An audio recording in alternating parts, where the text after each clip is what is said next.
देखो शुरुआत में बता दे रहा हूँ कि पूरा एंड तक देखना ताकि कोई भी ज़रूरी इन्फॉर्मेशन जो है वो मिस ना हो जाए, क्योंकि ये वीडियो बहुत ही कमाल का वीडियो रहने वाला है, बहुत ही ब्यूटीफुल वीडियो है। और मैंने अपने बैंकिंग करियर में ना ये चीज़ तो पहली बार देखी है कि मतलब ऐसे भी कोई रिक्रूटमेंट हो रहे हैं, वो भी प्राइवेट बैंक के लिए।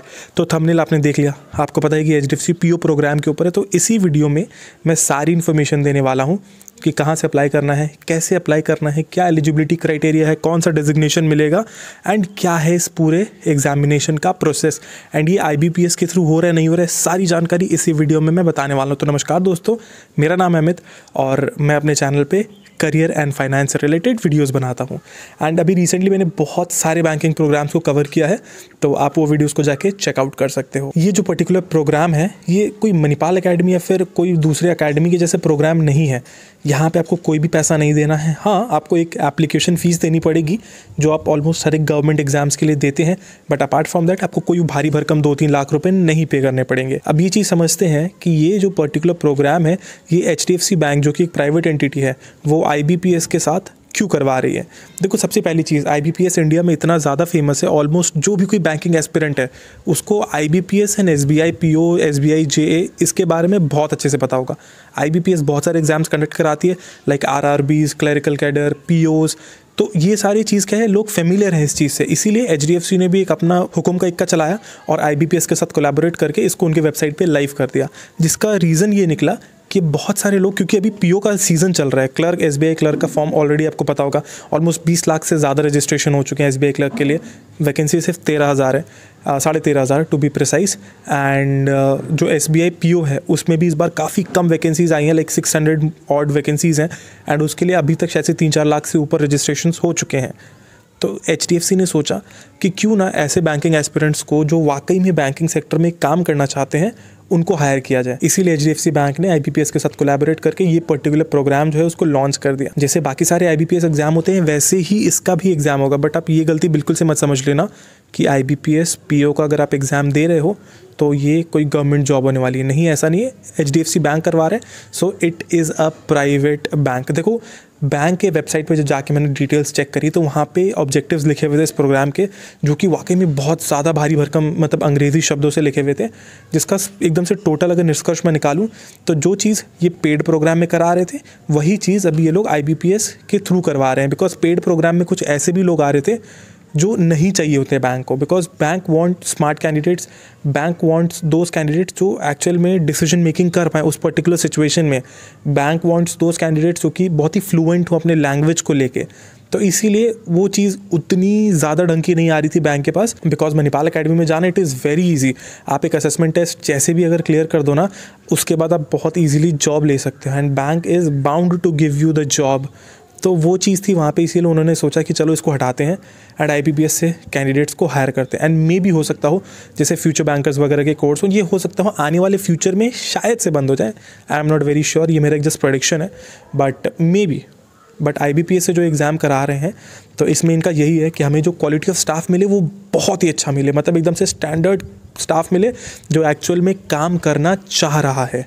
क्योंकि IBPS मैंने बताया ना अभी कि सारे बैंकिंग एस्पिरेंट्स को IBPS के बारे में पता है, इसीलिए। और दूसरी चीज़ है कि मार्केटिंग भी HDFC की इससे बहुत अच्छी हुई है।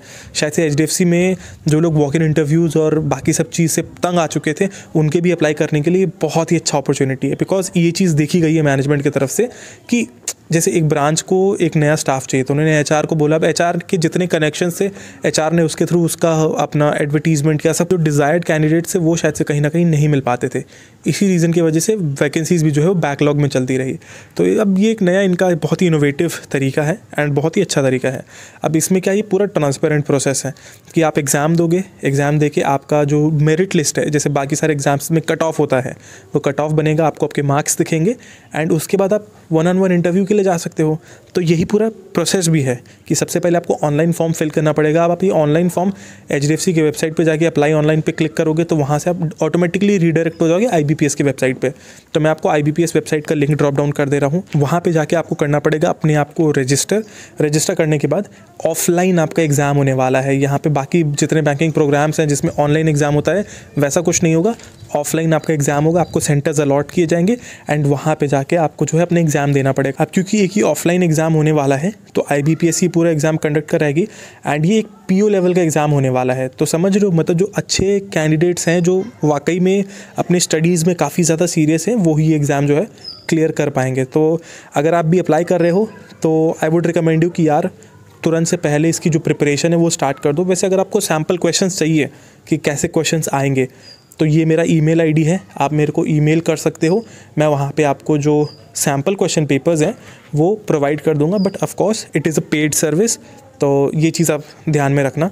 एंड सेकंड चीज़ है कि इस पर्टिकुलर प्रोग्राम का जो लास्ट डेट है वो है 7 फरवरी, मतलब आपको 7 फरवरी से पहले ही अप्लाई कर देना पड़ेगा, तभी आप एलिजिबल होगे एग्ज़ाम देने के लिए। और जो इस पर्टिकुलर एग्ज़ाम का फ़ीस है वो है 565 रुपीज़, तो जो कि बहुत ही नॉमिनल है। बिकॉज अगर आप SBI वगैरह का देखो तो 750, 800, 1000 रुपये तक भी फ़ीस चले जाते हैं सरकारी एग्ज़ाम्स के, तो उस केस में इन्होंने 565 सही रखा है। और अगर आप एग्ज़ाम क्लियर करते हो तो आप 1-on-1 पर्सनल इंटरव्यू के लिए आप क्वालिफाई कर जाओगे ना, आपको इंटरव्यू देना पड़ेगा। अब लगे हाथ एलिजिबिलिटी क्राइटेरिया की भी बात कर लेते हैं। तो देखो ये एग्ज़ाम में अगर आपको अपीयर करना है ना तो 2-3 एलिजिबिलिटी क्राइटेरिया है। सबसे पहला कि आपकी जो एज है वो 21 से 35 साल के बीच में होनी चाहिए एंड आपके पास एक्सपीरियंस होना चाहिए सेल्स का, मिनिमम 1 साल मैक्सिमम 10 साल। अभी सेल्स किसी भी ऑर्गेनाइजेशन किसी भी वर्टिकल में हो सकता है, बट हाँ सेल्स का ही एक्सपीरियंस होना चाहिए। एंड थर्ड जो है वो है आपके ग्रेजुएशन, कि आपके ग्रेजुएशन में 50% या उसके ऊपर होने चाहिए marks and from a recognised university. अब यहाँ पे कहीं ओपन यूनिवर्सिटी या फिर इरेगुलर एजुकेशन के बारे में कुछ भी नहीं मेंशन्ड है, तो वो चीज़ जो है वो देखना पड़ेगा आगे आने वाले समय में कि क्या कैसे चीज़ें हैं। बट ये जो बेसिक एलिजिबिलिटी क्राइटेरिया वो यही रखा है। अब डेजिग्नेशन की बात करते हैं कि क्या क्या डेजिग्नेशन यहाँ पे आपको मिल जाने वाला है, कि कहीं ऐसा तो नहीं है कि PO बोल के एंड ये फिर ऐसा ऑफिसर की जॉब पकड़ा दे रहेगी, मतलब सेल्स ऑफिसर आप जा रहे हो दिन भर फील्ड में लगे रह रहे हो।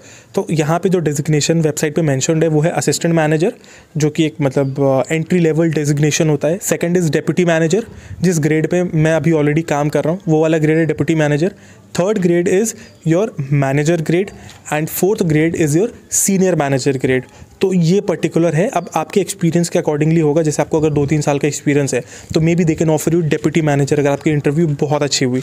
अगर आपके पास 4-5 साल का एक्सपीरियंस है तो they can offer you manager, उससे ऊपर का अगर एक्सपीरियंस है तो सीनियर मैनेजर। तो ये उन लोगों के लिए बहुत अच्छी अपॉर्चुनिटी है जो प्राइवेट बैंक में जाना चाहते हैं बट उनको कोई एक वो पॉइंट नहीं मिलता है to like from where to start, connections कहाँ से बिल्ड करें। तो ये जॉब बिना कनेक्शन के है। और अगर आप इस डिलेमा में हो कि यार मेरे को ये जॉब के लिए अप्लाई करना चाहिए नहीं करना चाहिए, तो देखो ये वंस इन अ वाइल वाली अपॉर्चुनिटी होती है कि कभी कभार ही ऐसी अपॉर्चुनिटी मिलती है जहाँ पे बिना किसी कनेक्शन के आप कोई भी प्राइवेट बैंक में घुस सकते हो। जनरली प्राइवेट बैंक में घुसने के लिए सब बोलते हैं कि यार चाहिए तो सिर्फ एक चीज़, और वो क्या है, हमारे कनेक्शंस। बट यहाँ पे बिना कनेक्शंस के आप जा सकते हो। So that is a good thing Indeed. And यार एक चीज़ इस तरीके से भी समझो, अगर आप 1.5-2 साल बिता लेते हो प्राइवेट बैंक में as a PO, assistant manager या डेप्यूटी मैनेजर की ग्रेड पे, तो यार आपको पता है आप SBI के CBO के लिए भी क्वालिफाई कर जाते हो एंड RRBs के लिए भी क्वालिफाई कर जाते हो। तो isn't it a good thing? तो एटलीस्ट स्टार्ट करो। गाली खाने को बहुत मिलेगा, सेल्स की ही जॉब है, सेल्स ही सेल्स है, बट ठीक है at least it is good to start from here. And कम से कम 2-2.5 लाख रुपये तो नहीं आपके खर्च होंगे, तो ये चीज़ आप कर सकते हो। चाहते हो कि आपके पास भी सैम्पल क्वेश्चन पेपर्स आएँ, पता चले आपको कि कैसे क्या एग्ज़ाम्स होने वाले हैं, तो यार आप मेरे को मेल ज़रूर से ड्रॉप कर देना। मैं विदिन 24 आवर्स आपके मेल का रिप्लाई कर दूंगा एंड आपको सैम्पल क्वेश्चन पेपर्स तुरंत से पहले दे दूंगा। With that said, thank you so much guys for watching this video.